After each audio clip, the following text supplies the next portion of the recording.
नमस्कार शिक्षक साथियों, ट्वेंटी क्रिएशन चैनल में आप सभी का स्वागत है।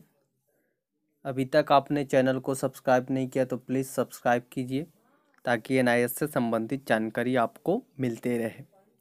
एनआईएस डीएल फर्स्ट ईयर 2018 विषय 502 इकाई 3 एक वाक्य प्रश्न उत्तर। पहला प्रश्न है, किन परिस्थितियों में प्रदर्शन विधि उपयुक्त है?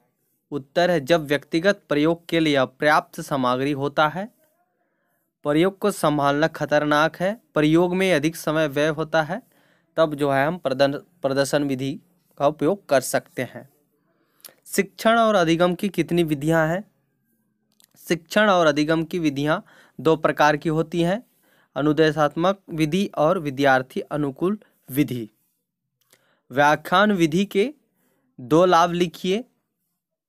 अध्यापक सूचना, अवधारणाएं, तथ्यों, सिद्धांतों व नियमों को उपलब्ध कराता है। दूसरा लाभ है, पाठ्य वस्तु को एक ही बार में प्रस्तुत की जाती है और विद्यार्थी सुनकर और याद करके सीखते हैं। चौथा प्रश्न है, आगमनात्मक और निगमनात्मक शिक्षण विधि में अंतर लिखिए। आगमनात्मक विधि या विशिष्ट से सामान्य, मूर्त से अमूर्त की ओर अग्रसर होता है। निगमनात्मक विधि यह सामान्य से विशेष अर्थात अमूर्त से मूर्त की ओर अग्रसर होता है।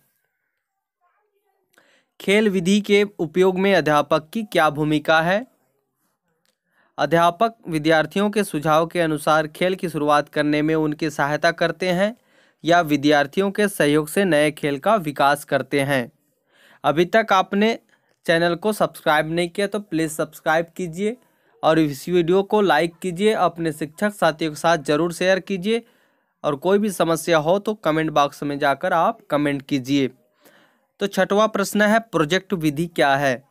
एक प्रोजेक्ट एक शैक्षणिक विधि है जहां विद्यार्थी व्यक्तिगत रूप से या छोटे समूह में वास्तविक जीवन के समस्या का विकास और विश्लेषण करते हैं या आज के समय के किसी प्रकरण को वर्तमान समय सीमा के भीतर समझने और निष्कर्ष निकालने का प्रयास करते हैं। कार्य का स्पष्ट रूप से विभाजन करके व्यक्तिगत रूप से कार्य करते हैं। अन्वेषण विधि कितने चरण होते हैं? अन्वेषण विधि के कितने चरण होते हैं?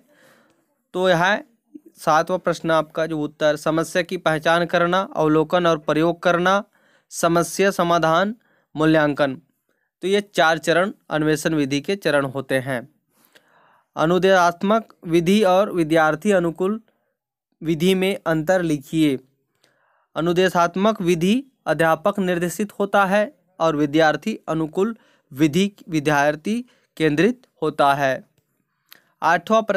नौवां प्रश्न है, प्रदर्शन विधि के विभिन्न चरण कौन कौन से हैं? तो प्रदर्शन विधि के 5 चरण होते हैं। पहला चरण है योजना, दूसरा चरण है परिचय, तीसरा चरण है प्रदर्शन और चौथा चरण है श्यामपट्ट उपयोग और 5वां चरण है अवधारणाओं का संग्रह। आप जो है वीडियो से स्क्रीनशॉट लेकर आप जो है आंसर उत्तर लिख सकते हैं, नोट बना सकते हैं। 10वां प्रश्न है, शिक्षण प्रतिमान अनुदेशन की रूपरेखा माने जाते हैं।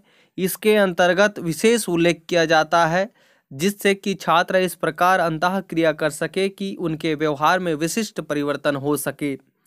शिक्षण प्रतिमान की यह परिभाषा किसने दी है? तो उत्तर है ब्रूस जॉइस।